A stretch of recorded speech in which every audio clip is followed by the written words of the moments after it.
টি-20 বিশ্বকাপ 2026-এর উদ্বোধন ম্যাচেই উপহার মিলল টানটান উত্তেজনার। নেদারল্যান্ডকে 3 উইকেটে হারিয়ে দারুণভাবে আসর শুরু করল পাকিস্তান। 148 রানের লক্ষ্য তাড়া করতে নেমে শুরু থেকেই আক্রমণাত্মক ছিল পাকিস্তান।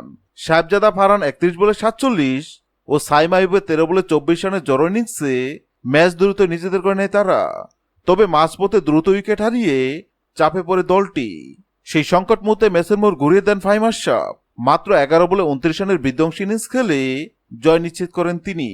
ম্যাচ জয়ের পর উপস্থাপকের কঠিন প্রশ্নে বিশ্বকাপে না থাকা বাংলাদেশকে নিয়ে পাকিস্তানের অধিনায়ক সালমান আকা বলেন, বাংলাদেশ শুধু আমাদের প্রতিবেশী নয়, তারা আমাদের হৃদয়ের ভাই।